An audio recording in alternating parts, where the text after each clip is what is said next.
Alright, so how are you guys doing today? This is Jeremy, aka Crazy Frames, and we have a special guest for our second Rosen review. Our name is Muck, aka Muck Master, but usually I go with Muck. How are you doing tonight, brother? I'm doing okay, doing pretty good. Awesome.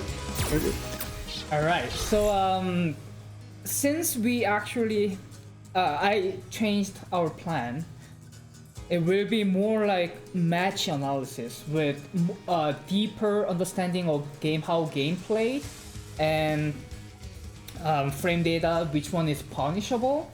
And for this week, as all we agreed, we will prove how broken Rook is. How does that sound for you? Sounds good, I guess. It's good. Yeah. I got a bit of a hot take. I think he's good. I don't think he's as broken as most people seem to think he is. Well, I mean, okay, so first of all, I guarantee you that he is not broke as Seth. When Seth came out, you know what I mean? Like, you can... Oh, yeah. Seth had a couple brain dead options that just made it very... made them harder to fight against than to fight as, which is sort of a recipe for annoying matchup. I would say, bro, like X kick on plus. Oh god, yeah, bro, you just threw it out. Just threw it out. And health was 950, wasn't he? Yeah. No, the real crime was their forward throw dash. They're neutral on forward throw dash, and they're a 3-frame character. Yes. Your 4-frame character, I don't know how that got through. If you're a 4-frame character, you just have to like guess on their dash. It's they had a pseudo dash loop. But as I said, I believe this game is fairly good balanced state right now. But some of people still think, and I would say, include myself, that Rook is pretty good. Like, much better than the other Shodos at least. So we will tear him piece by piece. Also, this time we will actually watching some Japanese stuff too. Japanese players, which are some of them from professional players, and one of them is not matched by professional players, but hopefully people recognize them as a mentor, and we will learn from it, hopefully. And also, we have really good announcement at the end, so please don't leave, and please stay tuned. And I guess we are ready for the first match. Right, let's go. Oops, sorry. So, these first two matches will be our first attempt of our intermediate bracket, that I would like to see how these two matches were. So, first one is Heartless PC versus Uluvari, which is Akuma versus Urian. Yeah, I think your screen share right now is just sort of showing the... Yeah, just 1 second. Yeah. Okay, just 1 second, please. Alright. Is it good? Oh, yeah, that's good. So 4, 5, 4.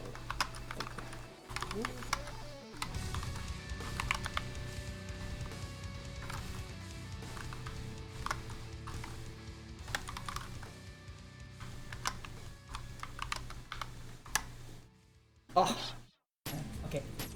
Replay ID here. Oops.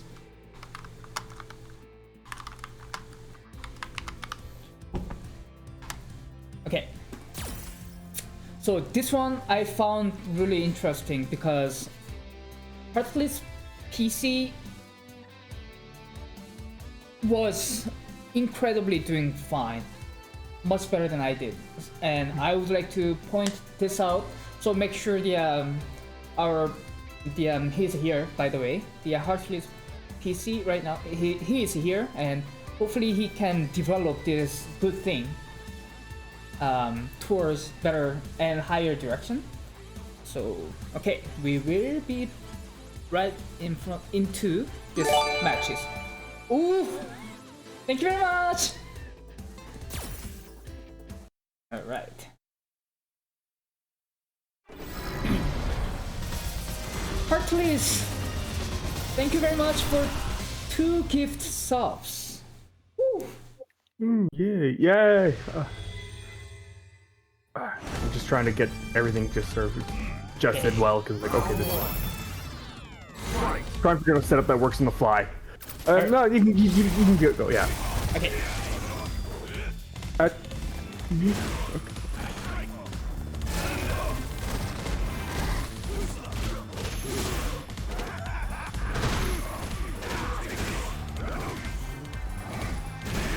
So I would like to let you watch first, and we will talk about scene by scene.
So by the way, this match was off-stream match. That's why actually I'm doing this.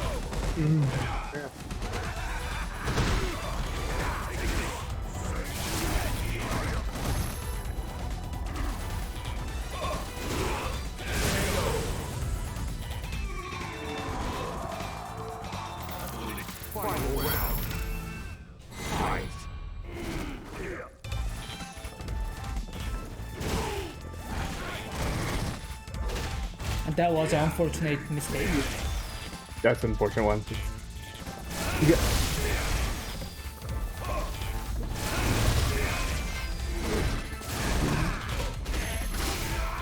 Oh, look, going up real. I was so tilted that Akuma's 3-frame didn't got hit by EX headbutt. Yeah, is. You gotta be careful. Like EX headbutt has like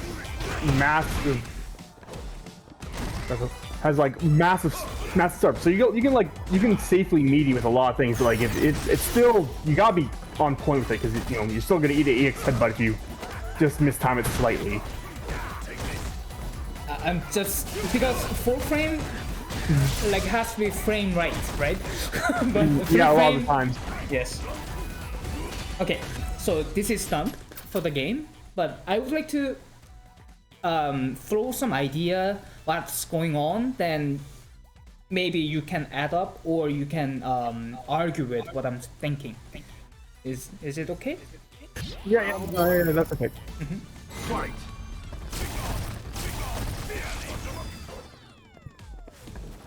So this one, so most of the Akuma players tend to using the back heavy punch, which is a very good anti-air tool, but I don't know why he did it with this, because it was definitely for DP chance, you know what I mean? Yeah, like here, like literally he jumped to obvious, right? Yeah, he mistimed it and got a trade with that, which is, I mean, yeah, it's the trade's better, it still sort of sends the message, don't jump. So I'm not, if someone trades, it's not like you're on the right track. You just sort of had a little bit of a mistime. Okay, but yeah, because if he can fix that problem, yeah, he might have much better Oki than trade situation. That's what I would like to point it out. Yeah, I know. It's definitely Okay. I mean, I think back heavy punch is probably one of the better anti-air options for Coomba because again, you're getting big damage and you do get really good Oki. So yeah. So it's I mean, you got point, but because I play Gail, the Gail's trading anti-air is not really giving me as a Gail player good situation. So I'm trying not to.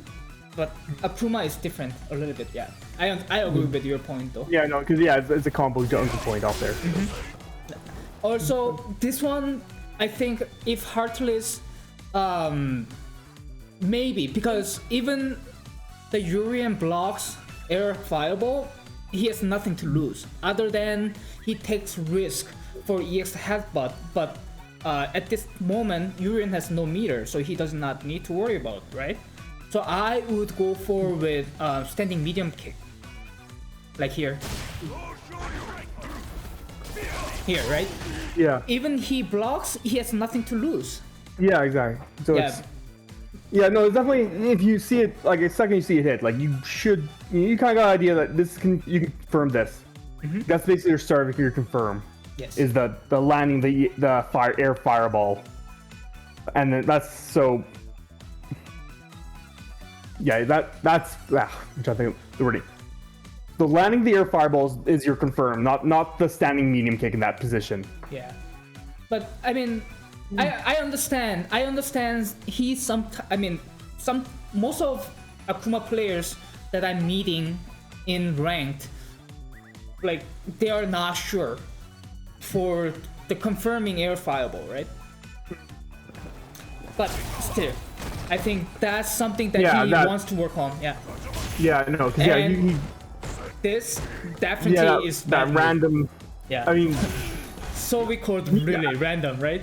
Yeah, I mean, like I noticed that he's doing that, trying, I assume, get around the fireball. Yeah. I'm like, I looks like this. I know Ryu has like fireball invisibility. I was like, I don't see it on Akuma's. Akuma's is, but yeah, so I was like, does it? It's like, but it's too far.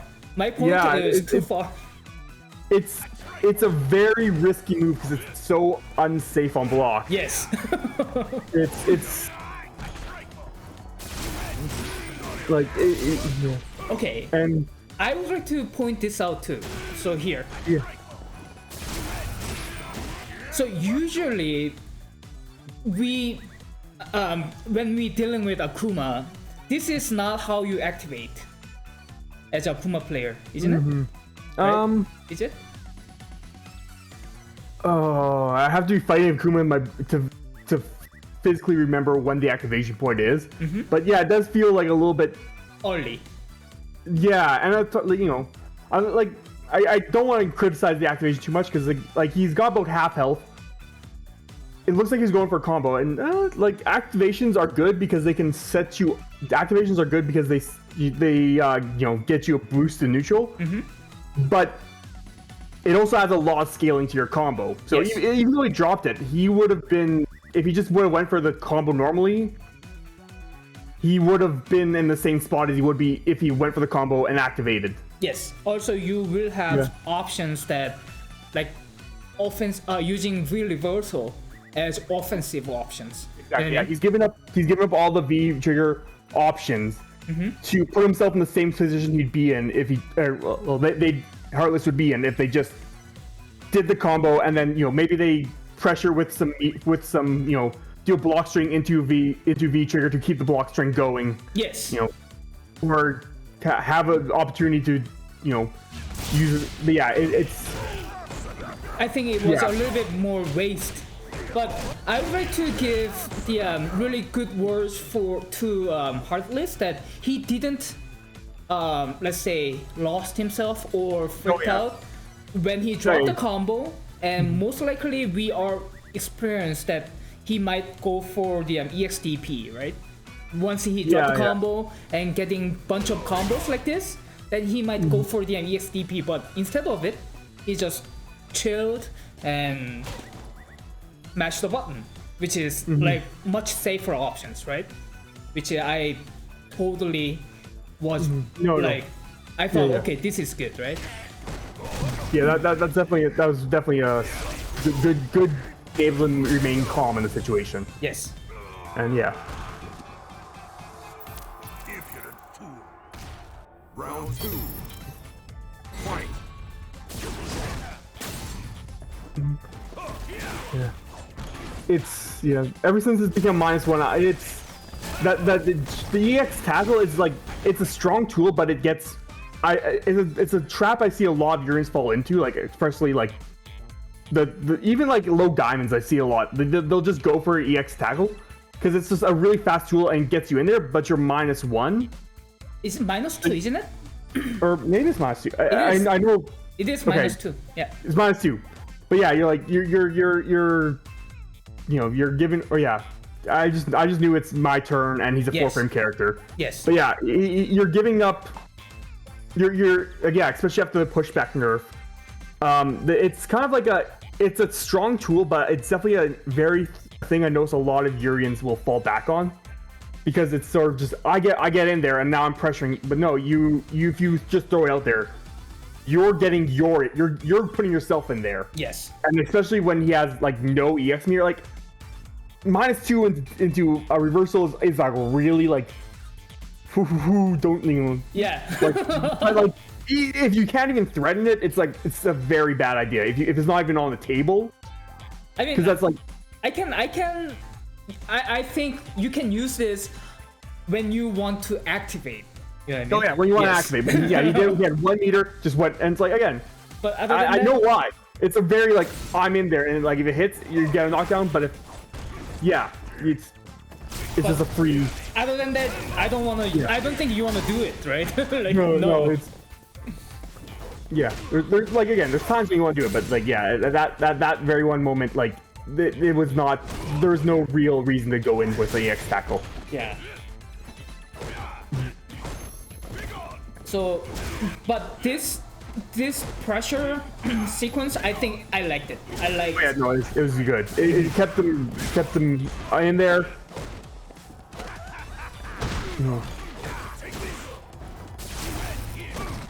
So, okay, I would like to point this out. Most of people don't know that Urian's forward standing medium punch is negative. But it's negative. He's got that follow up though, where he can go in the overhead. Yeah, but still, you can actually press a button though, right? Because if you press the button like immediately, you will win. That is my point. Or even like follow-up is more negatives. But instead of it, Heartless, I believe he jumped, so he got hit. Or crouching blocked, which is follow-up is actually overhead. Yeah, it is overhead. That's the thing. It's like it's just enough to put just fear into you when he has the overhead, because you don't want crouch block, and and if he spaces it right, you don't really have any punish. You can't really threaten anything, even if you block it. Well, you can maybe threaten a bit depending on the character, but yeah, if it's well spaced, which that was seemed pretty well spaced. I'm not sure the exact ranges of Coomba's ranges, but that seemed pretty well spaced overall. But it was very clean round by Uluvrai. That was a very fun one.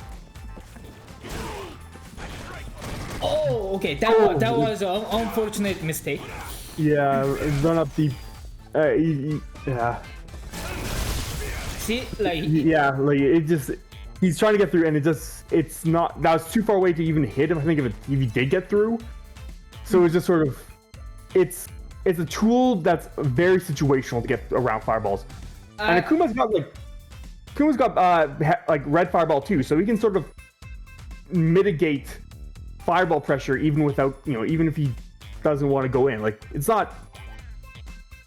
Yeah. I wouldn't recommend to any Akuma players to use medium kick Tachu to punish fireball. Yeah. Except Gail. Except Gail. Yeah, it's a very situational when you can do it. Yes. Oh yeah. Right there. That could have got a better punch, but it's still really good to recognize that. Yeah, I blocked that. I can punch that. That was the recognition. Yep.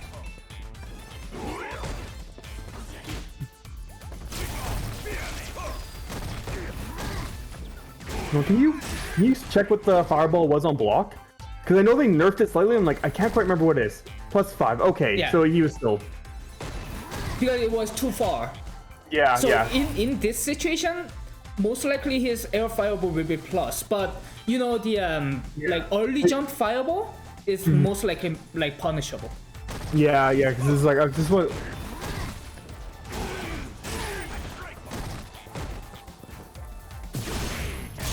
Yeah, Okay, this is what I told you that about. was yeah. He got thrown because he decided to go for the overhead reset in with the heavy kick. I'm not sure what the best idea is, but it worked. But yeah.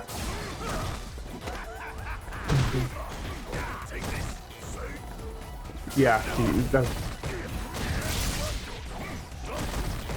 Man, look at this pressure.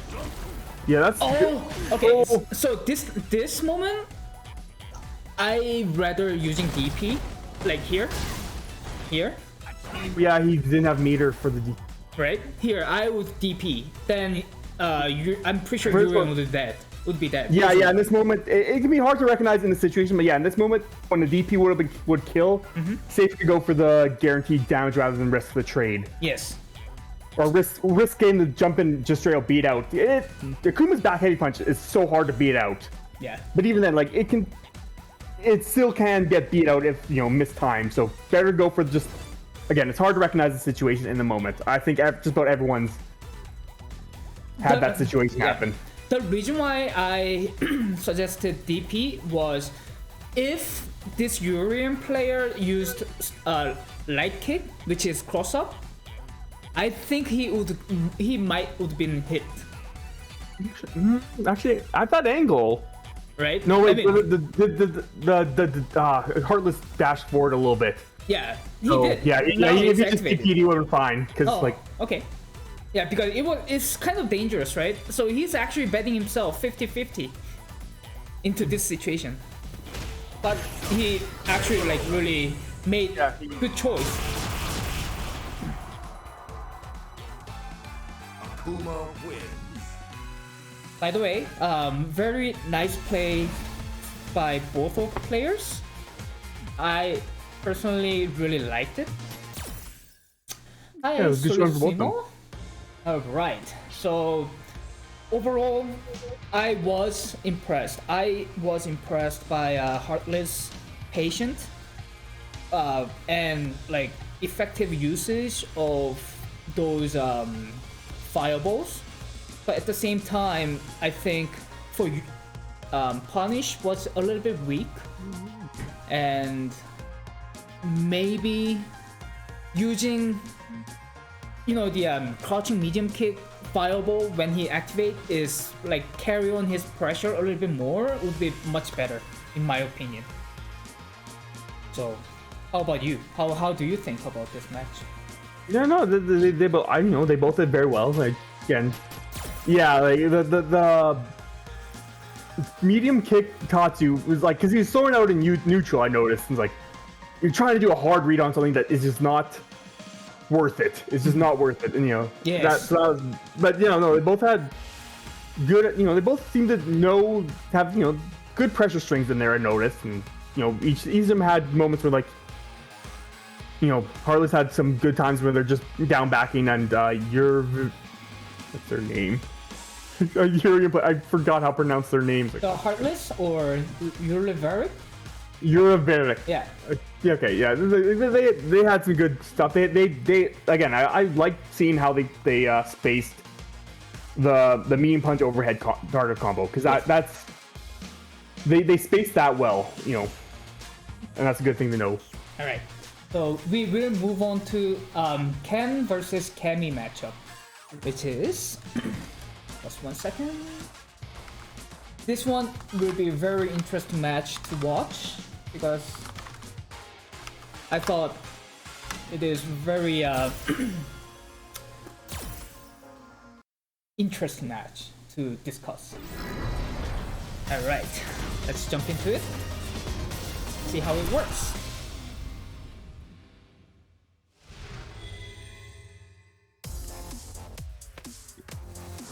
Round 1. Fight. Oof.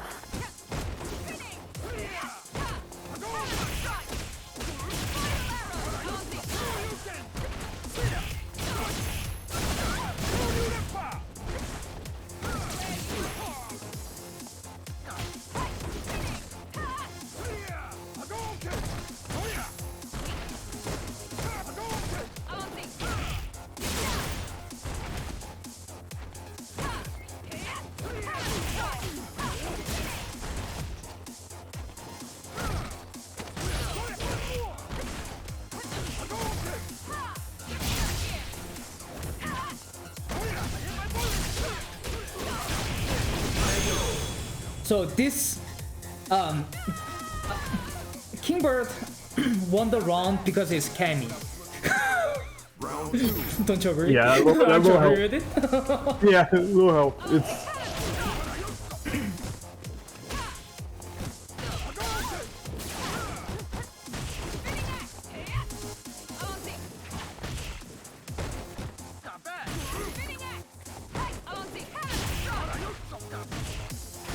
So as you can see, this Yeah. cam player like really thought about his Cammy's hooligan.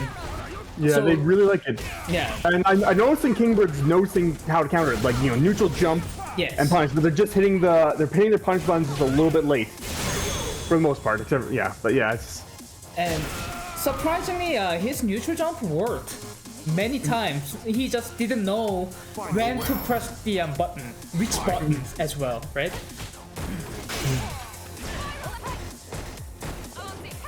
See, this time would work Yeah. too.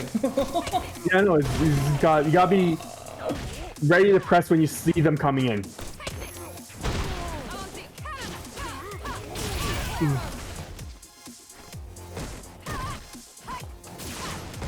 This time would work too.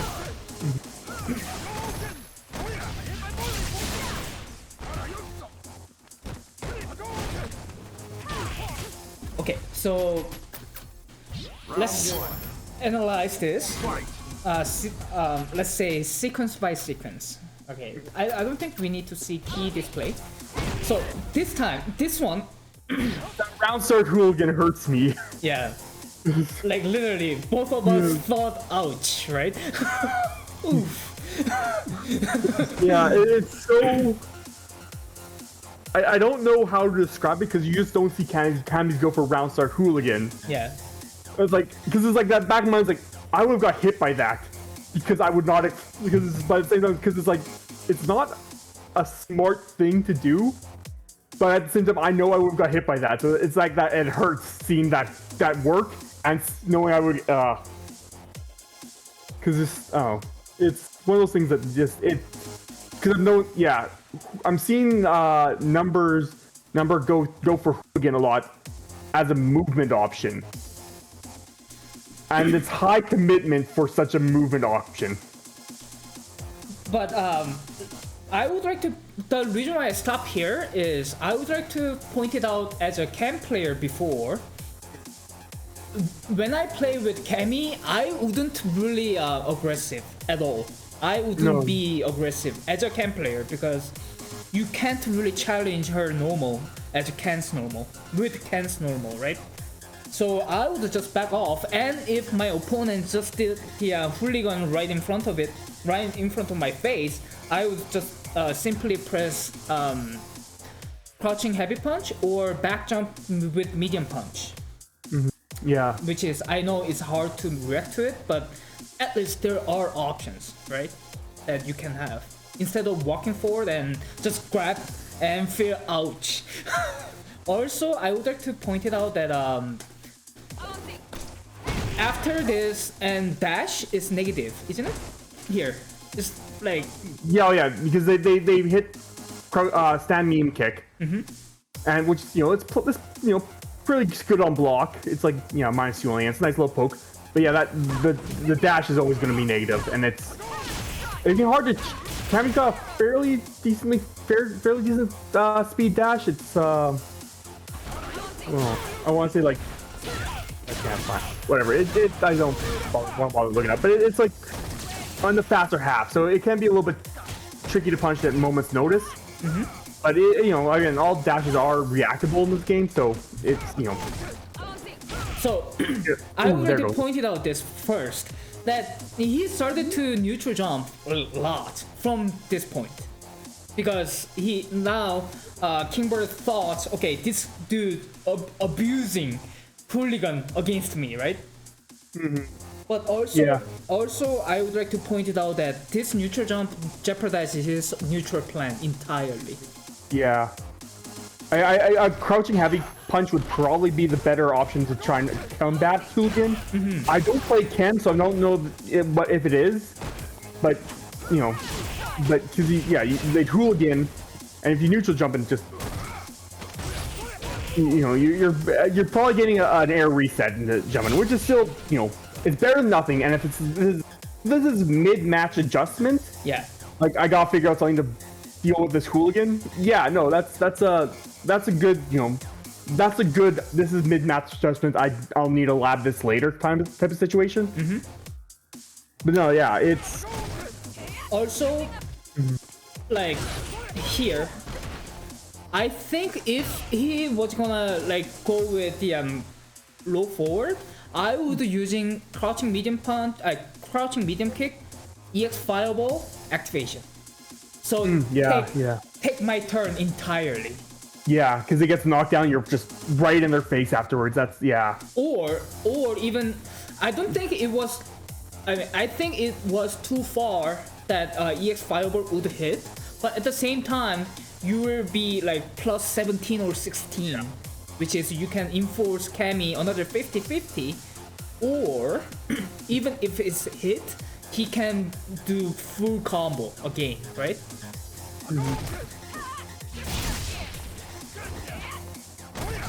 That's a missed dive kick, I'm pretty sure. But yeah, he did made the right choice that this combo, but he should know that Cammy died because it's Cammy.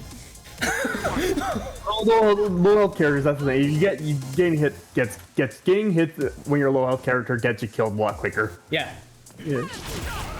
Also, this one, I think he needs to press a little bit fast. Yeah, it's like you're pressing you're supposed to be pressing when you see them, when you know it's going before. Yes. You're pressing when you see them coming in, so you intercept them, not when you're intercepting them. Yes. So yeah, air normals tend to have you press it pretty well right there, just a little bit early, but he had the right idea for that like a second hooligan. Also, in this situation, I thought he could hit with the crouching medium kick. I believe this distance would be hit. But maybe even if he's I'm not sure about Ken, but like sometimes if I hit and I'm unsure about the spacing, I'll just go for a sweep because that gets a knockdown, and you can pressure with a knockdown. Ah, I see. Yeah, that's a good idea too. I'm thinking like I'm trying to think Ken sweeps like that might have been able to. Yeah, I think Ken sweep could have hit there. Yeah. So but instead of it, he actually jumped, which not bad. It gets you out of the corner. Yeah. Yeah, that's still a good option. Get you out of the corner and yeah. Yeah. So this is what I mean. This is difference between Kingbird and Heartless. That Heartless actually waited and see what he can do about it. So he actually pressed a button. Although he pressed a button, but it was led him for the round win. But in this case, he literally mashed EXDP that he put himself like super dangerous situation, right? Yeah, you get a not sure what Tammy's combo is in that situation, but still taking account. Yes.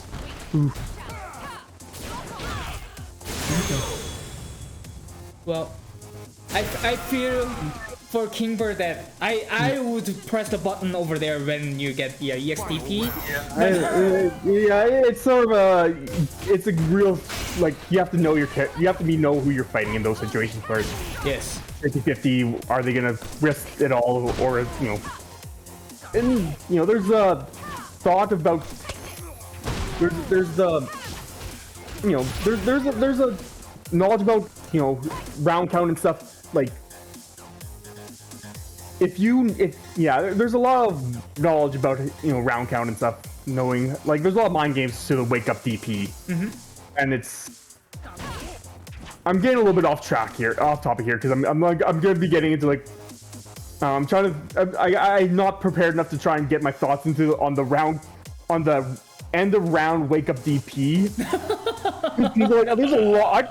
Because I kind of want to, like, just go through, but, like, that's gonna be like an essay worth of discussion, or to get my thoughts. I'm like, I don't have time to get that in order. But yeah, we'll get back to the match. So this situation usually in, like, above diamond ranks, most likely we will press the button after when time she lands, that, like, we usually shortest normals, such as, like, standing light punch into combos, that but Kingbird, smart walk under. yes, so Kingbird, this is really good time to practice this kind of situation, and knows that she is actually negative, although she's not negative because she didn't press any button, but still, see, like, a negative 3.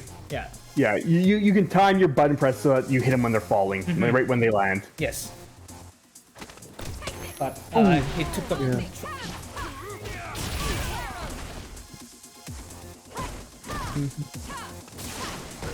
yeah, it would be if he hit button fast, it would be hit too.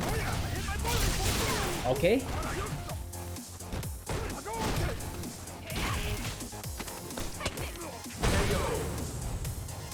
So, in my opinion, it was very nice round for the number 0934, and this game would have different result if Kingbird knew the simple detail that jump is actually have some recovery frames. Aren't you agree? Yeah, no. Knowing the recovery, that you could, like, knowing that you can punish a jump. Yeah. Can definitely change, like, those kind of matches, because it's sort of, you don't think of it as a knowledge check, but it is very much a knowledge check. Knowing how to punish neutral jumps, and knowing how to punish, like, missed jump ins and all that stuff. So okay, so this is it for intermediate brackets, and people whom are interested, we do have 2 brackets going on right now. That one is below diamond rank, and another one is obviously the above diamond rank. That we are not categorize you as such. It's totally up to you. Even you're not above diamond rank, but you can participate with the unlimited rank bracket. But at the same time, you can test yourself with this intermediate brackets. So please pay attention to it and test yourself and have fun. All right. So this matchup will be Luke, finally. Luke versus Blanca, which is for yourself. So I know that character. Pardon me? I know Blanca. Yeah. I know that character. Yeah. So let's jump into it. Right. Oh, sorry.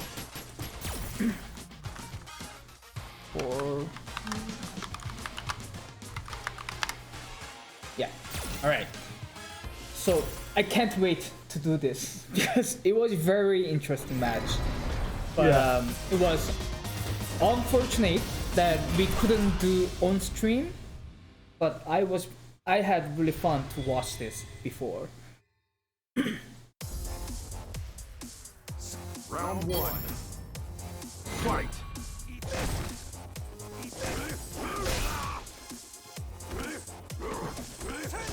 So not many people know that the coward stance, it can be really punished big time, right? Yeah, no, it's. I mean, you've got a lot of options out of it, so it's hard to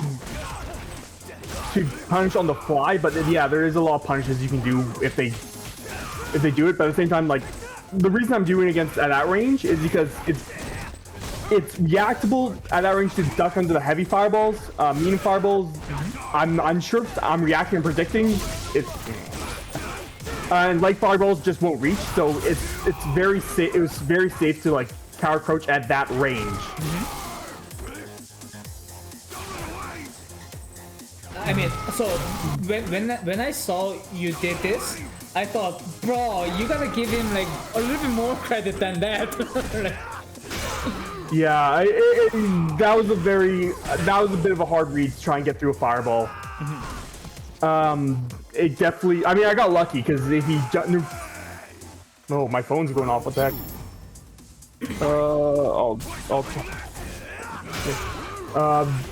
It's a bit of a hard read. But yeah, if he neutral jumped, I was punished. so I believe this one was actually their own stream, but I Yeah. would like to did during this talking with you because I thought I had some idea that you might just actually won this game. I think I lost this game. If I Yeah. remember correctly. Yeah, I feel very. I don't feel bad about losing that one because I get Jot's a very good player, Jot's a very good player. And I'm like, so I was kind of like, okay, I know he is the favorite going into this, and I would, so it's like, okay, it's more of a test to see how well I can do it, the match, how confident I feel against in this matchup, and I came out feeling fairly confident in the matchup, even though I lost. Yeah. And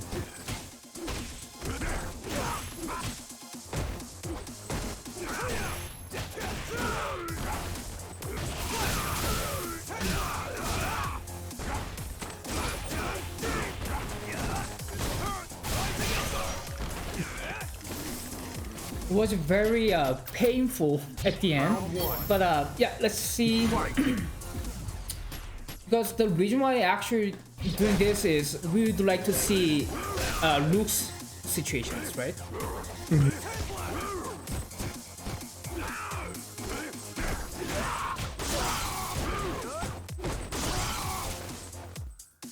So I think as soon as you did late normal, I think Jot knew that you're using actual late normal, right? Late button. Because this one you could do meaty instead of it, but instead of it you actually did late normal. yeah, And this one was very punishable, by the way. Yeah. yeah, the hop is it beats the latex, wake up buttons, and a lot of like reversals. So it's super punishable though, which is the Also, did you? yeah. This is like +1, so Yes. you can. But if you blocking with fourth one, it's actually 0. We're even. Yeah, it's 0. Yeah. I remember, if I notice I blocked fourth one, sometimes I'll just mash my 4-frame just because people don't want to. What's the word I'm looking for? They don't respect the 0 after a V trigger cancel, because V trigger cancels are almost always like massively plus. So again, if the player, if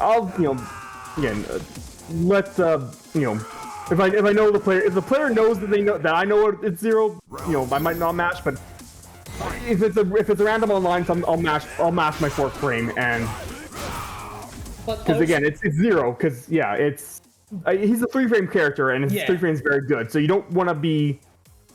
It's one of those situations where you do the dangerous thing because they're expecting you to respect you. Yes. So it's a very player centric interaction.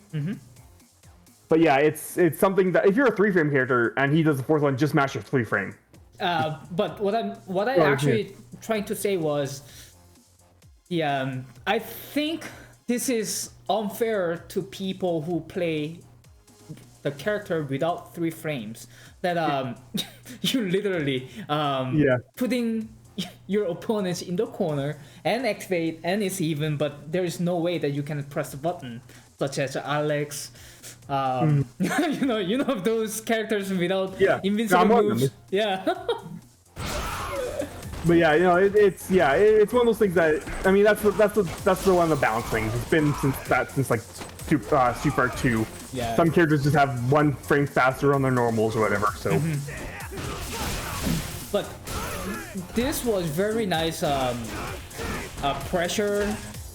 pressure by Jot that But can you see those stun bar building? Like, I think it's kind of unfair. Yeah, he gets really big. He gets really good conversions in the corner. So. Also, like stun bar building is unfair in my opinion. Nice Jimmy there. So this time, this one was, I thought, bro, you know what I mean? Like I knew that you wanted to, because your opponent's expecting cross up, right? And you didn't, because I know this is kind of 50-50 setup for yourself. Yeah, kind of. Yeah, here, right? I couldn't feel it out, but it's kind of a 50-50. Yeah, but I think, in my opinion, because he activated, most of Luke players are like dying to throw those broken fireball, activated fireball. You know what I mean? So I rather just let him like waste all of it first before you actually get in. I mean, this one was like very nice DP by Job. Yeah, and he's well, I used the light one, so even though I'm on the other side, I still believe I'm +2 in that situation, if I remember correctly. So like, yeah, it was very much it was a very good recognition from him that I was getting very anxious to try and end out the round. So that was and just go for the DP, because if he ate the plus rings, he could be eating a mix-up. So it was, also, this situation, you're about to be stunned, right? And I know, like Blanca'S activation is like one of the best that you can actually take turn over and over again. But I thought you could using Will also to get out of his like incredible pressure, because Luke's normals are like movable and so good, but I felt so bad about this part. Right? Like the +2 in the -2 into DP. Yeah. And then even you dropped it, if you charged enough, you're +2. So it's your turn again. So it's. This needs to be changed. I don't think it's that bad. The charge one, you can jump punish it if if Luke is being brain dead with the charged heavy knuckle, you can just jump punish it, and it's free damage. Yeah, it's so free. Yeah. So it's like there's a lot of -2 into DP situations. It's just how it is. He had a lot of health to play with, so it was a smart risk on his part. I appreciate how you put it that way in like better wording, but at the end, let's say 30 mood, it's fucking cheap, bro. It's fucking cheap. I mean, like, it's fucking cheap, bro. Like, I have nothing to say but cheap. It is cheap. Like, okay. All right, so we will have Akuma versus Gail, which is also happened in the unlimited bracket. So let's jump in. Also, I would like to point out some of Gail's cheap. You guys think Gail's cheap's trick, but some of them were actually fake. So I would like to reveal those cheap situations. So let's see.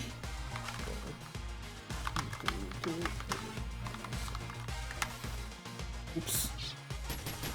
Okay. 4, 300 A4E. There you go. All right. Let's figure out how things go.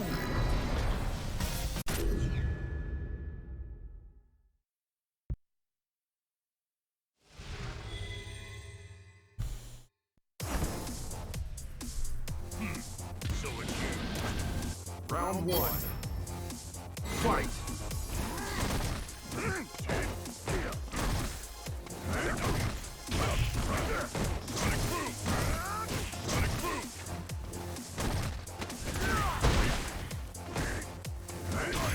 Nice repunish. Yeah, that was good.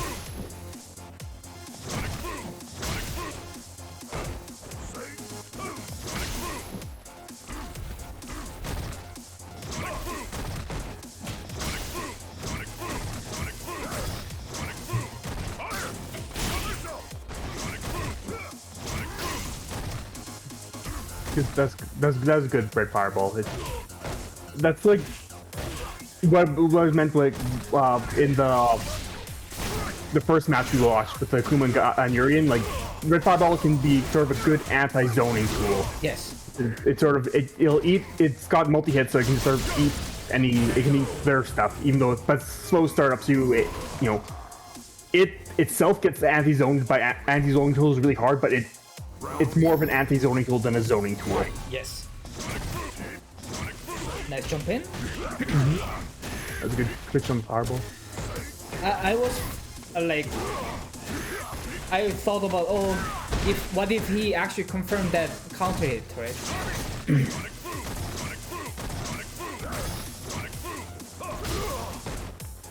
Yeah, this is what I meant. That before. Yeah, the jump fireball after jump fireball. Yeah, because there's a bit of a weird area, so you weren't sure if you could wasn't sure of the spacing. It was a bit of a weird space. It was nice. Yeah, it was a bit of weird spacing. That was nice. Final round. Fight!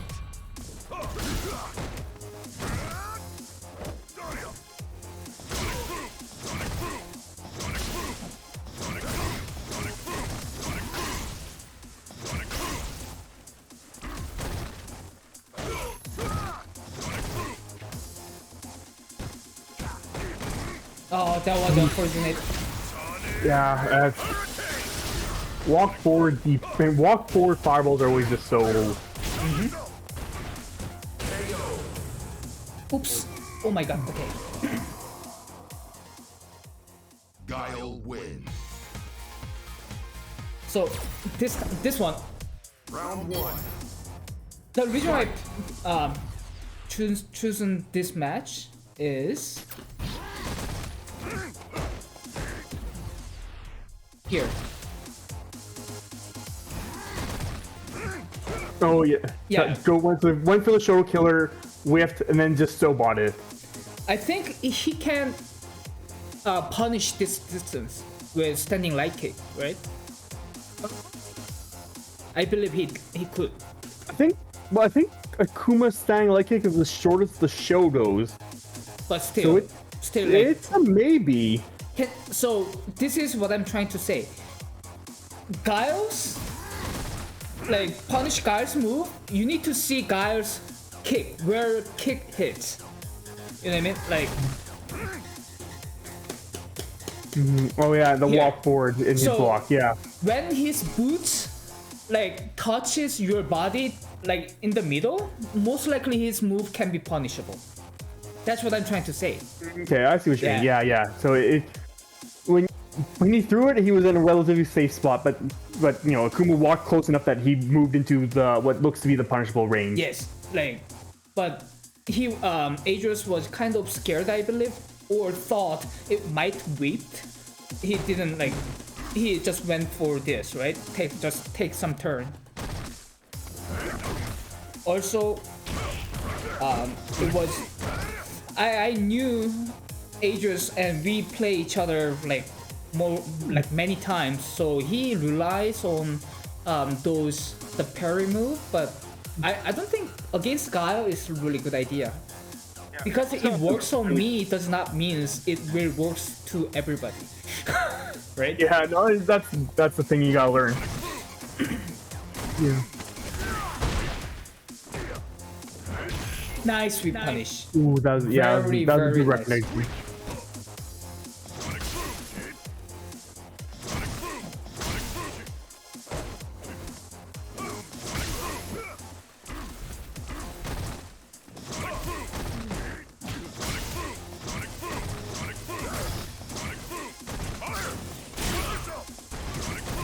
Also, here, this, I think just block or neutral jump is the best option.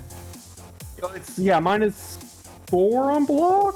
But in this distance, And like this you is are the negative. skill You are Yeah, this negative. is- Very yeah. negative. So he jumped, right? He knew Oh. that it's gonna be like really negative, but like jumping against this situation in this situation is giving Gail like free damages, like, for free. And if he had CA ready, I'm pretty sure he's dead. Would have been close at least. Yeah, pretty much. Yeah, right. Yeah.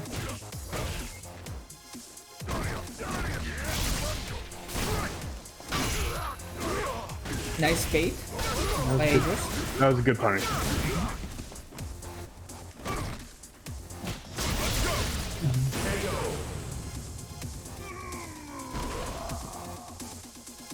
Round 2. Fight. Nice jump hit.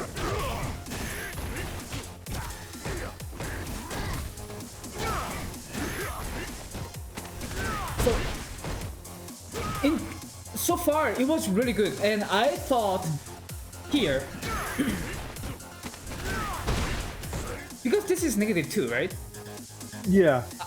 And Stay here, but- I actually punished his crouching medium kick with fireball, so I know that he thought he could be punished if he throw fireball. So instead of it, he just like go for this. Then another problem with this situation was he needs to walk forward in order to establish pressure, right? But like look at this distance, like the space. Like Guy thought, thank God. I'm pretty sure Luigi would like shout himself, thank God it's over, right? And he, of course he throw 8 frames normal.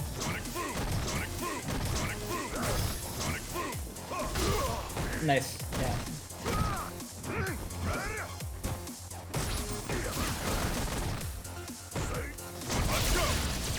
Nice. Nice V slows. Yes. Keep them in the corner. Now, Yeah. Knowing when to V reversal is one of the things that really separates like a lot of the it's one of the things that a lot of players don't really seem to get grasped until they start getting to the higher levels. Because a lot of people just they see how good their V trigger is, they don't want to give it up. But in situations like that where you just V reversal to keep your opponent in the corner, keep the pressure going, yes. and be able to keep threatening them, that's just a really good use of it. Yeah. So this one. many players, even in Platinum, once they getting hit by guys crouching medium kick, they tend to press the button somehow. I don't know why. But as you guys can see, this is actually +4 that if it's close enough, Gail can combo it off. He I can think- convert to combo. Yeah. I think the thought process is that like he doesn't really have any cancels off that.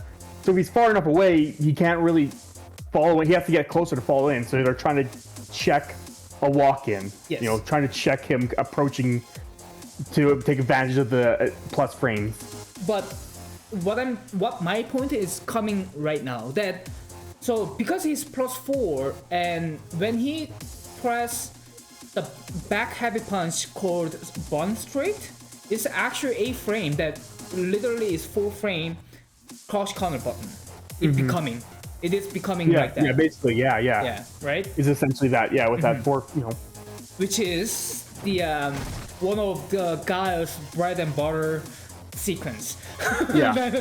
He just does that do CA, and Yes. it just, you see so many people just die from that when if they have the single hit confirmed down, so many And it was very painful mistake. And nice punish by Luigi.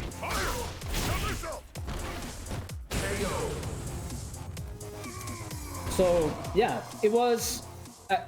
I would like to point it out that Gail's crouching medium kick.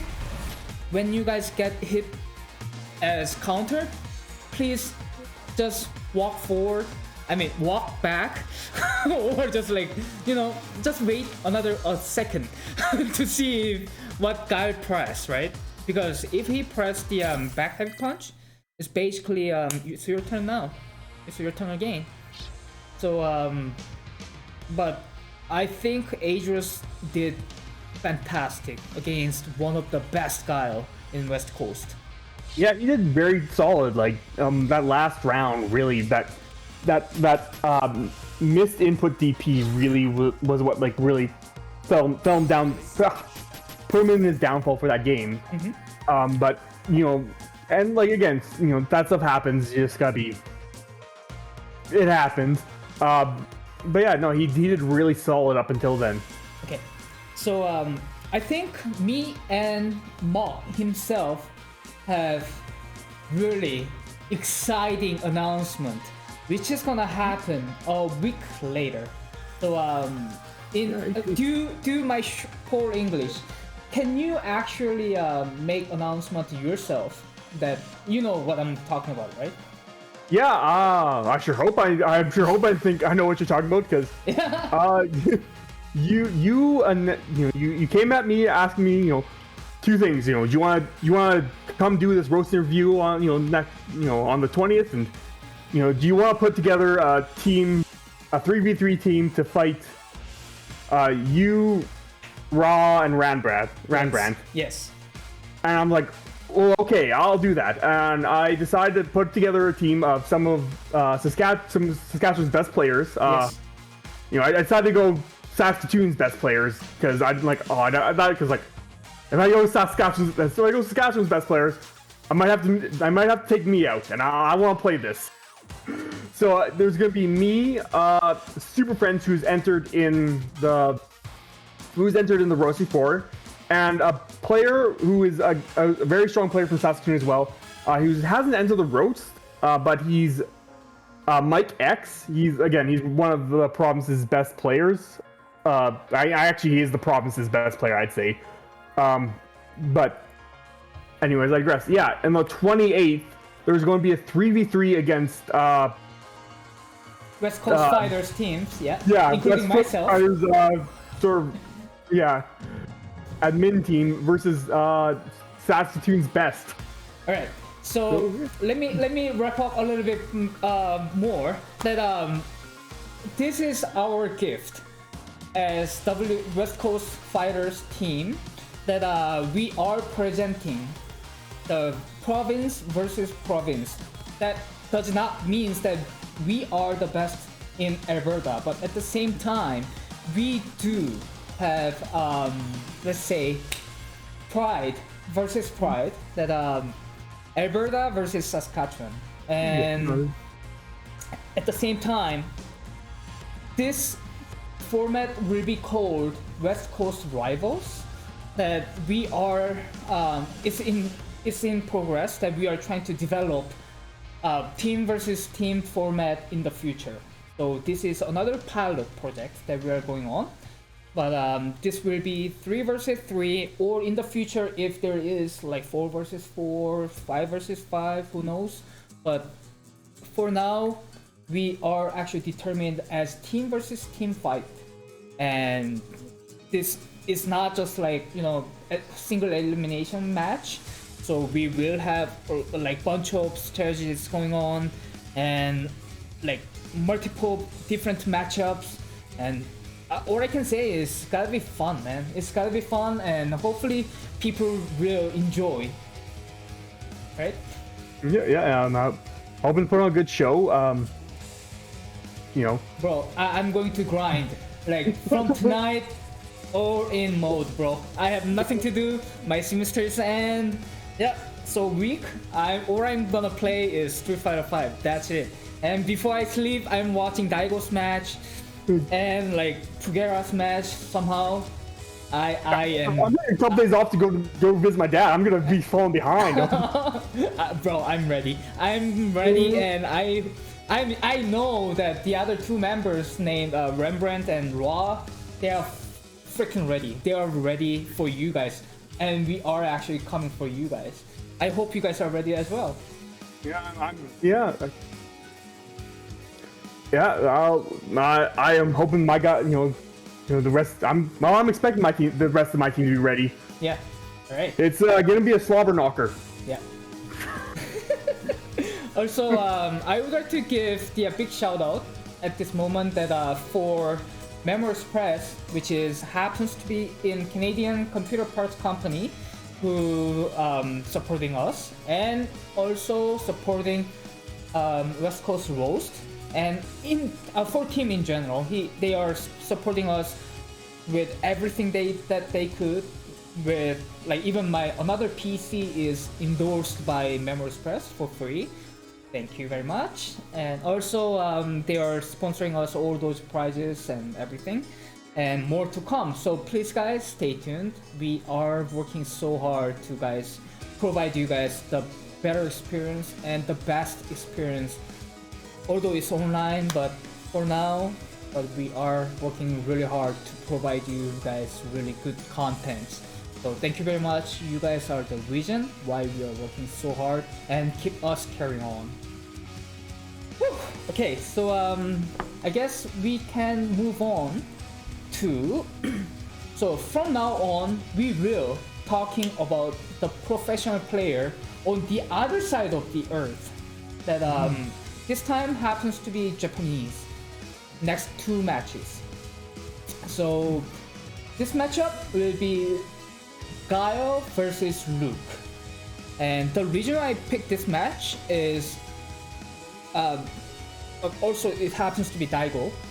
Daigo showed like how Gail's spacing supposed to be against Luke. So please watch this and let's put some discussion into it. Just 1 second, please. Yeah.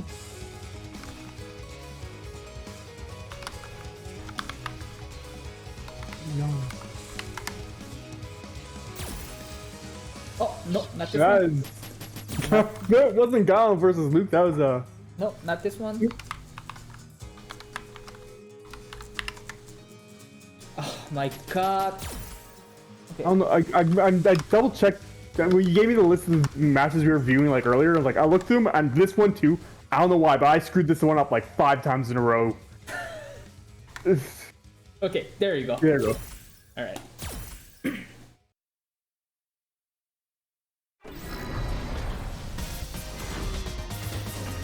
All right. So this matchup, I think Gail has slight advantage against Luke. Yeah, I could see it. He's got Gail traditionally has a lot of like good anti-Shoto tools. And, although Luke's not, I wouldn't say Luke's a Shoto. He has a lot of Shoto-esque qualities to him. Because yeah, I'm gonna have to do a real quick thing check for a second here. What Gail's framed at? Because I'm pretty sure Gail's frame data on his booms are better than Luke's fireballs. I'm not sure though. I feel like okay. Sonic Boom startup 10. Yeah, it's looking like it's a lot better. It's looking like the frame rate is a lot better. 12. Yeah, its frame rate is just miles better.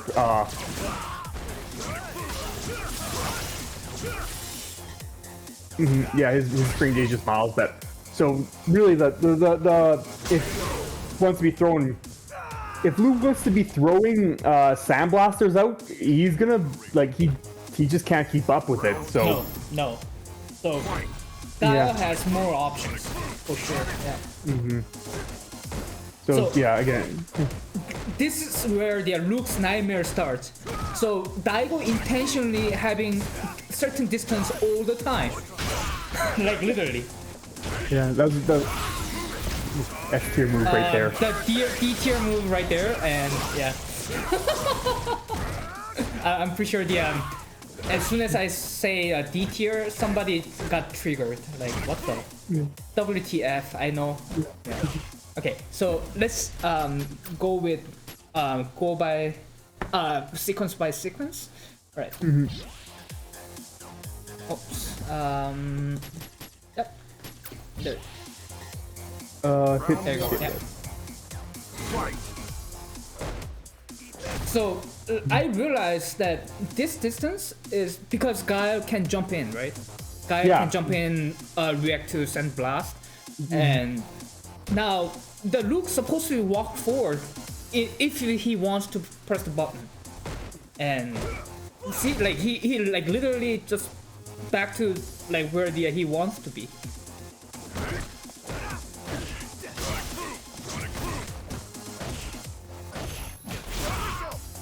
And like literally he mashed, crouching medium kick, he gets hit. yeah. Nice punish. Yeah. It's super punishable. Like, I think it's like minus. I think the level one's like minus 10 or something on block. 11, yeah. Oh, minus. Okay, there you go. Yeah, because I know I could be punishing with better, but like I know. Okay, yeah, it's the level 2 that's minus 8, I think, is right. Because I know I've been punishing both of them with sweep, and that's just if Luke is not confirming that, which he gets damage. See, like, okay, this is okay, guys. This is not teabagging. For whom thought it was, it's not. So here. So this, I think this is where Daigo wanted to have the spacing, because like you will see, like he keep having those situations, right? He's constantly trying, it's not Korean backdashing, but it's kind of like the same idea. You're constantly trying to just slowly back up while still trying to stop low box. You know. Yeah. So. I don't know you guys using this, but in Korea we called it fuzzy guard. Yeah. Yeah, fuzzy guard. Yeah. Fuzzy gets a little bit complicated when you just use that. So, but yeah, I know what you mean. Because in King of Fighters they use it, like in dodge, throwing. But whatever. Let's move in. Yeah. So yeah, see, like. Even from the beginning, as long as he knows that it's plus, he gets in. But if it's not, he just keep maintain that spacing. And once he knows they jump, D tier move. Okay. Yeah. Yeah. He got hit with it and just serve. Yeah. Yes. And yeah, throws it again. Trying. You know. So it's just a really nice poke. As I said, from here, like you will see what I mean. Like he never gives Luke's like close this spacing at all, right? He's just staying that and just throwing out really safe normals to try and keep him right at that range, and just stop people from wanting to come in. Yeah, it's very good. It's a very good showing of like the spacing, knowledge of Gail's buttons, and knowledge of the Luke's. Yeah, yes. Knowledge of just knowledge of both your ranges right there.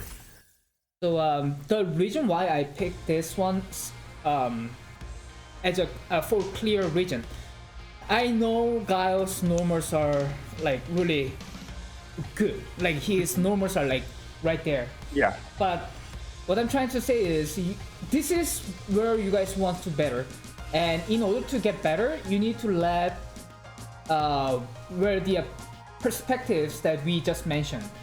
Know your normals and know your spacing and know your opponent's intention. Then, like, as we saw, like we just watched, there's nothing this Luke player can do. Even his ultimate grandmaster, and I'm pretty sure he knows what he does, and he most likely bodies everybody he walked like face in ranked, but like even Daigo literally like demolished him in this round.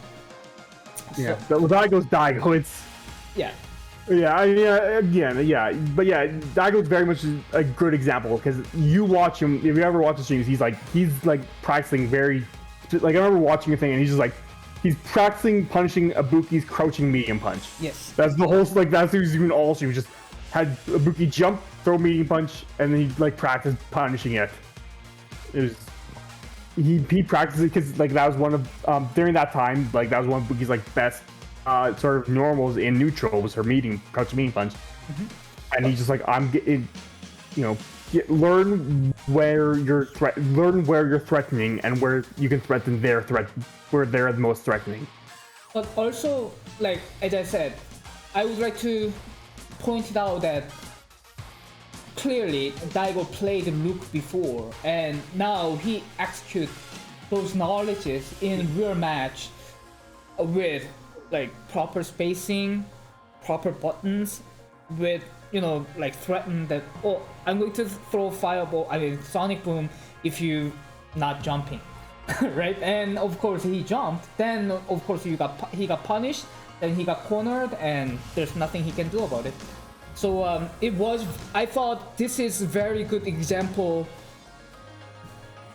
for if you know what you do with your character, and if you know the matchup with opponent's character, it's quite simple that you can win, right?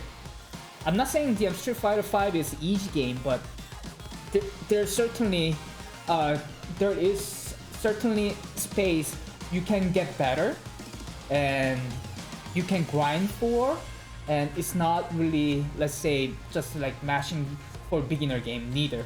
There is like certain level in deep level there is something we can do. Are you agree with what I'm saying? Yeah, I very much agree with that.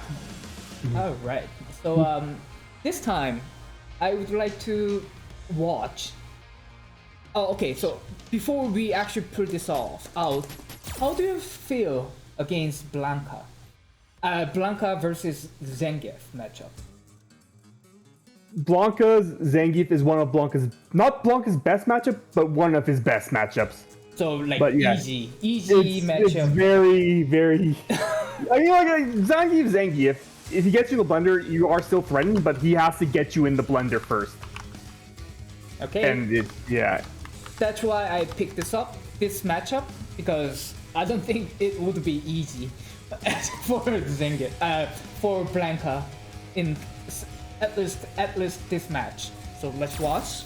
And yeah, I looked at this. This is from back in 2020. It's not really. It happened. Oh, really? Yeah, it's December 5th. I think December. Just because I saw his Nishikin's PS4 account, and he hasn't been on that for like in forever. He switched to PC. So, Round one. But yeah, no, it's. Fight. So this one is like literally happened a week ago. I mean 2 weeks ago. So nice punish by Nishikin.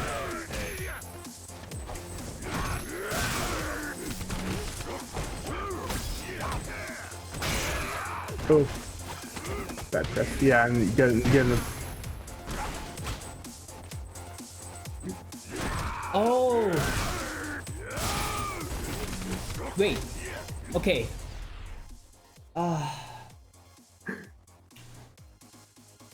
So version 5 means actually the last year, isn't it? Yeah, Okay, 2020. Yeah. I okay. saw that and was like, oh yeah, like because I noticed Nishikin switched over to PC sometime in yeah. 2021. And yeah, this is so. I mean, Blanc is pretty similar in this patch. V-Trigger 1 got some buffs. Heavy Kick got the ability to cancel into a command hop, and then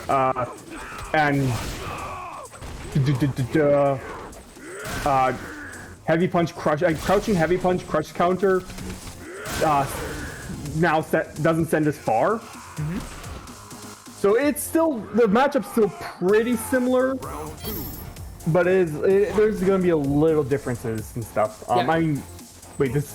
I just realized that because I know Kichipa is Warlord right now, and I just simply forgot. Okay. Yeah, that's good. The matchup's gonna be fairly similar. Yeah. So is there any way that you can get away from their corner other than? Okay, yeah. Yeah, there's that, and then I mean, backstep roll has. Kichipa's standing was actually very good at keeping him out of the corner because backstep roll has 3 frames. Like it has is hidden invincible starting frame 3 until something, I don't know exact frame when it stops, but it's hidden invincible, so it's very good at getting out. But you know, Larry can sort of hit behind and it can sort of stop him. If the Zangief can stay at the right range, you can sort of threaten with Lariat and still threaten with buttons. So, but yeah, it's still like, you know, and of course it's not throw invincible either. So even if he, you know, so if he gets close, he can still try and threaten with a throw. But yeah, it's still possible to get out, and you can, you know, obviously you can try and get out like any other character and just sort of try and contest with you know, buttons. You sort of slowly try and walk out like any character could, or you could get lucky hits. You can try and do a corner switch combo. Blanc has actually a few of those. I see, like right there. He tried to do EX backstep roll out because he was right in the range where he couldn't threaten with Lariat, but he could threaten with light SPD, and so he threw him out the backstep. Oh. He threw him out of the backstep roll. That's safe. Man, this is scary. Like he just walked forward. Like that is like horror movie to me. He just walked forward.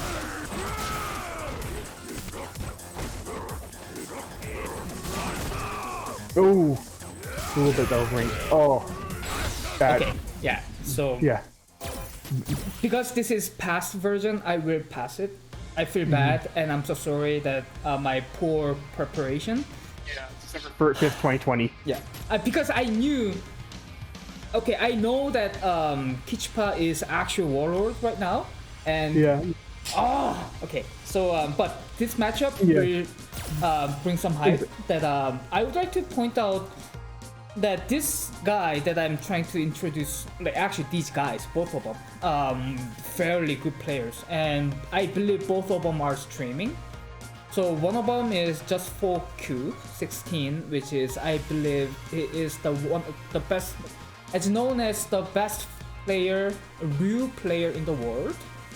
And also the other guy named Corgi, I believe it actually refers to chicken, because if you pronounce Corgi in, like, you know, bumbling in Korean way, means actually chicken. So he is good Kage players, but I believe this time he played Ryu. This time he played Luke, and of course the Just for Q16 played Ryu. So it will be a very good example that how Luke acting against other Shodos, very, let's say, very good Shodos. So that's why I picked this matchup. And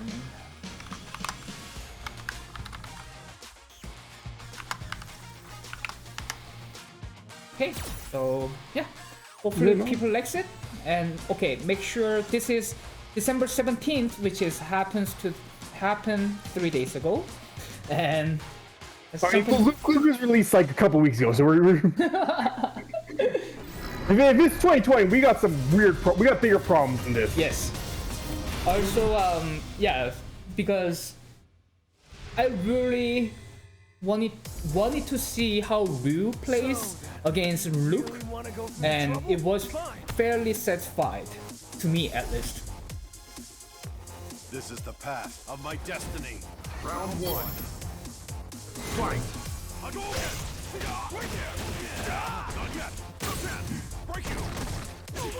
So, I would like to say this. So this problem, because the Luke's recovery after his fireball is too short, that you can actually press the button against his dash, which is medium punch. Can you believe this? Yeah, I mean, medium punch is it's fairly fast for how. It's a weird button because you don't really get anything big off it, but you get a target combo, which can be surprisingly good. So, yeah. Nice.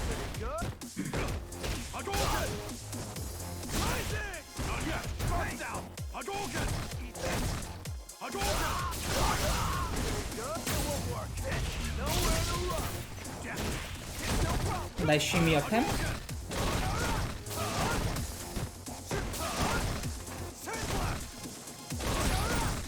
So this is what I meant before, Mock.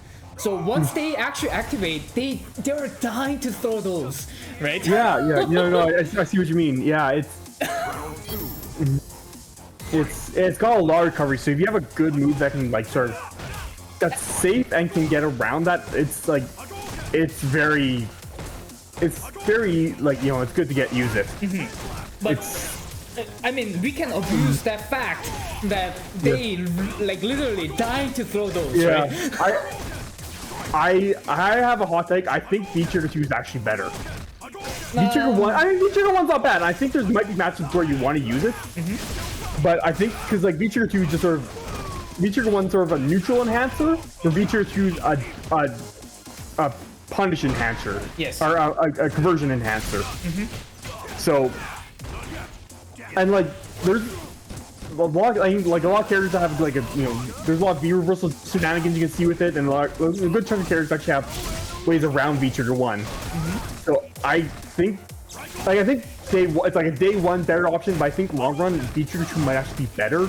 Although, again, I could be very wrong, and like, but I don't know, just because I think again you gotta be very good to get the most out of it.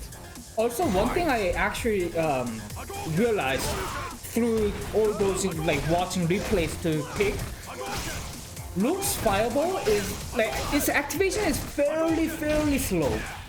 Yeah, no, it's like I said, I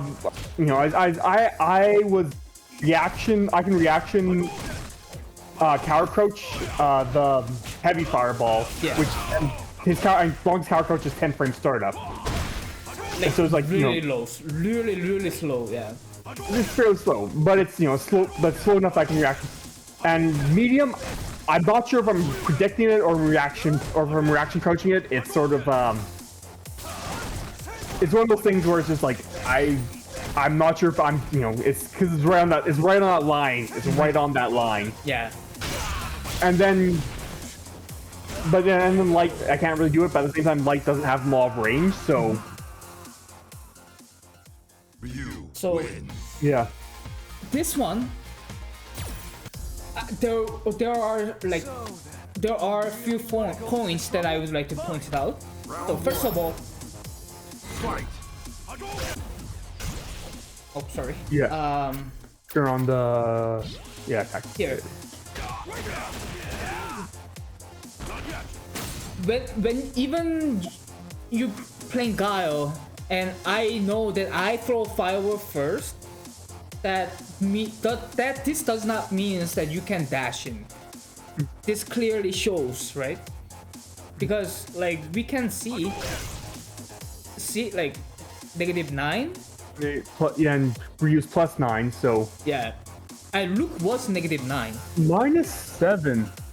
right? Oh yeah, yeah. See, like, so clearly, Luke can react it. So Yeah. don't dash. Yeah, I think. I think you need to be like. Yeah, I mean, obviously spacing dependent stuff. So yeah, around start range, that's definitely a don't dash.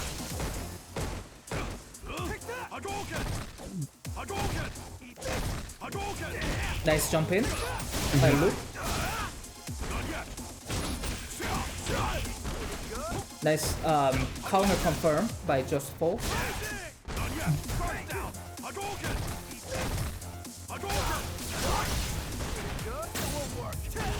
So it is a whole sequence from here.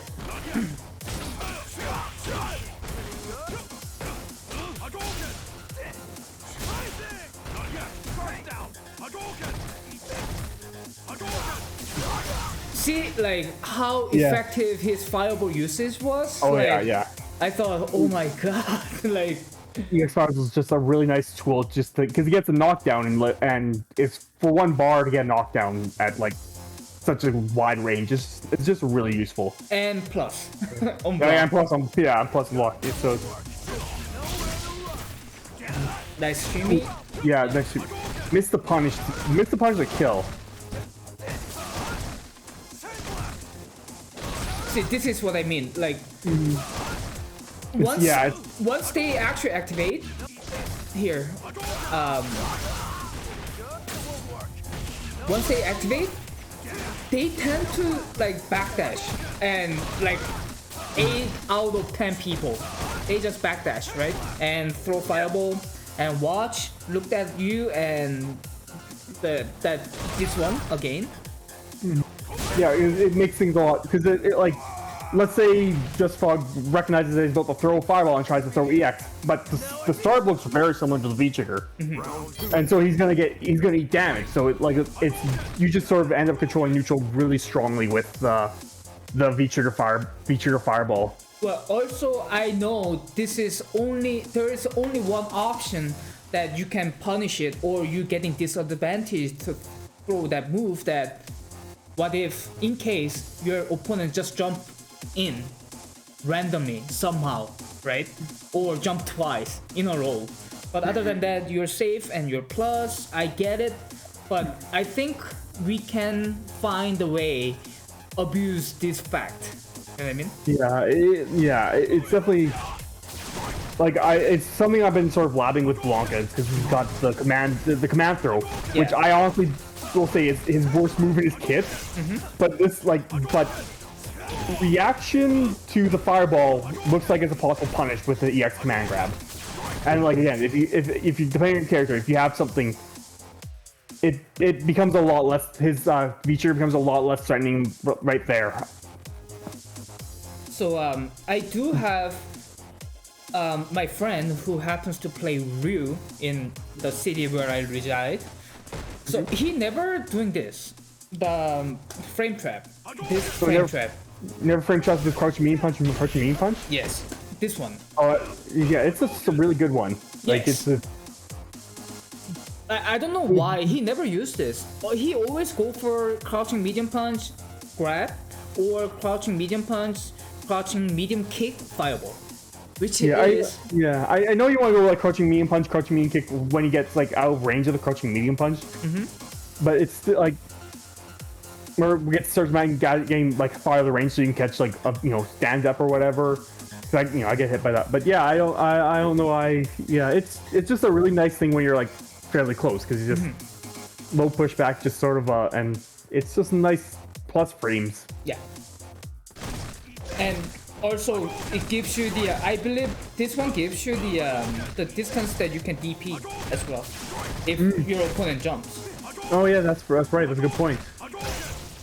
Yeah, that pushback starts adding up. But it was a nice jump in. Also, I would like to point out his jump kick, this one.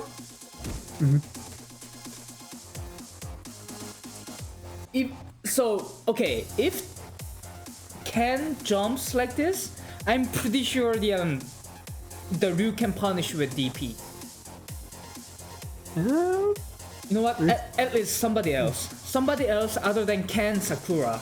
Most of characters that jump like this, I'm pretty sure they would get punished.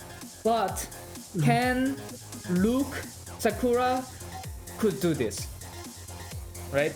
Like, can you see like how?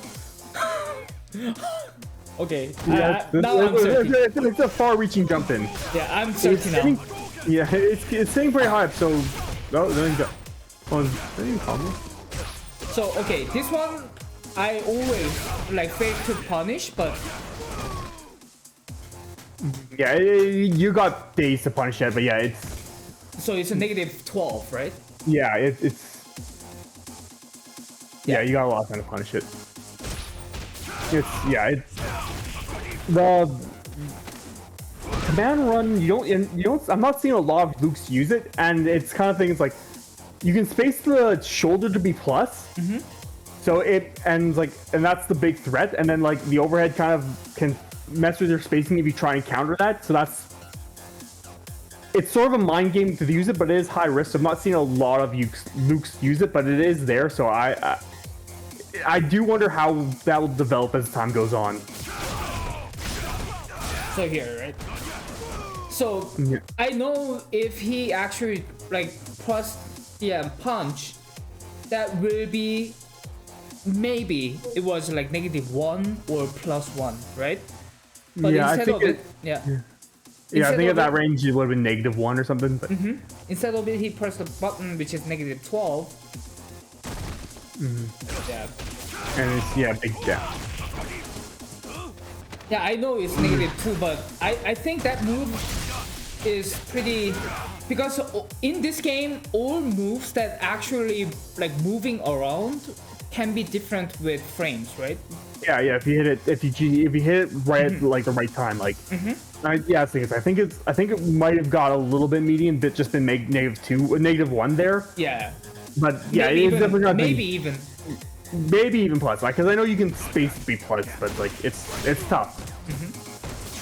Oh wait, EX because it's EX's armor, so it's not -6 raw.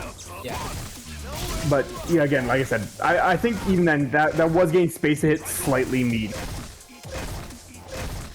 And I'd have to lab it. I actually have to go in training mode to know for sure. But yeah, But this is one reason why I wanted to do this, because now we know what to do, right? With against this character. Final round. Fight. Hadouken! Hadouken! Also, people like have very bad idea against Ryu that they can jump in like whenever they want, but the problem is once actually using the Ryu like giving his hands outside, like you need to jump like right now, like at this moment, like right now, you need to jump in. But if you like actually see now too late. Yeah, like this, you don't want to jump. Yeah, no, like literally, you don't want to jump. Of course, yeah. Yeah, no, it's yeah. When you fighting good Ryus, it makes you really.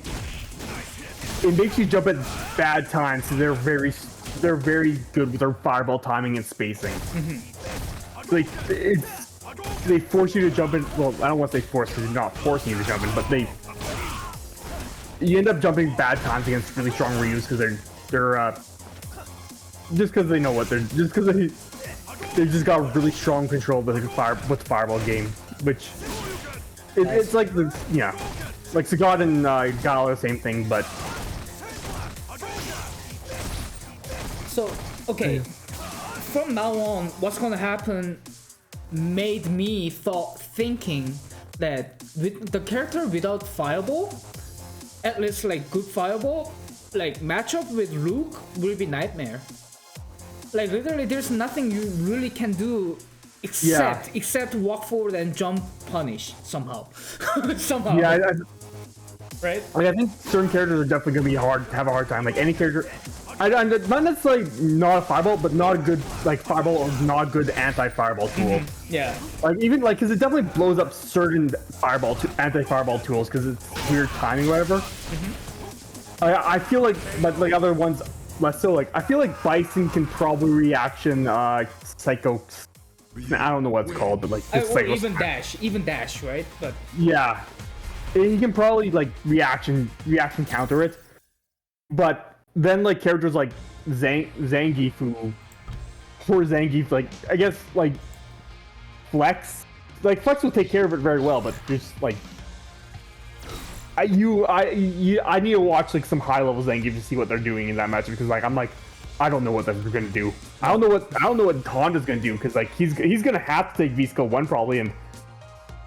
okay, so I wouldn't say this is Luke versus Zangief is, let's say, Zangief versus Darcy matchup that bad. Yeah. No, I don't think so. I don't think it's that bad, but it's definitely gonna be like I don't know what they're gonna do because like maybe they have something around it, but like it's gonna be weird. It's gonna be they're gonna have to like really loud out their spacings. Okay. How about let's put it this way?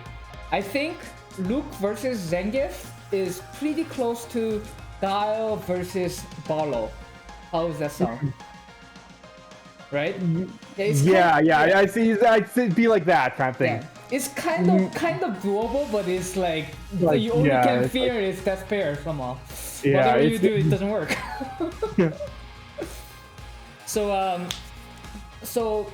although I made mistake here and there, but these 7 matches were all I prepared for today, and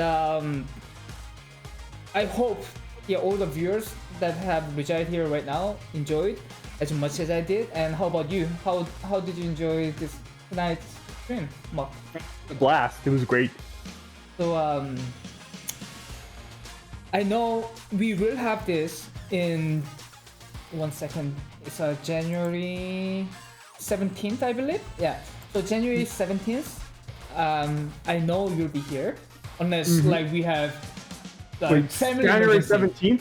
Yeah, January 17th, which is Monday. Oh, it's a Monday. Okay, yeah. I was like, what am I? Yeah, I got my dates.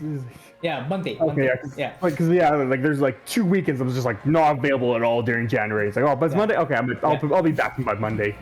So I will be back with much let's say learn-able games, and hopefully we can find another answer through the matchup replay analysis. And please guys, remember we do have Team WCF versus Team Saskatchewan West Coast rivals matchup exhibition next Tuesday, which is 28th. Stay tuned. You guys will know when time comes, and I'm going to grind so hard. I'm ready, guys. I'm ready, and I know that my other team members are ready as well. But hopefully you guys are ready too. Mark. No, yeah, I got a message midstream here. It's like, hey, what? Do you know what the order we're gonna be doing this is? Like, oh, I guess so. Like, Mike's definitely ready, and I think Super Friends is ready as well. I believe so. Yeah, I seen him in ranked matches past few days. he's been grinding. Okay, Yeah. so yeah, they're ready. Yeah, I mean, but nobody ready for Blanca anyway. But I will get ready for Blanca somehow. And I never had problem once I have time. You're gonna start hitting the states to get some high level Blanca experience. So I don't think there's a Blanca player in Alberta up to my level.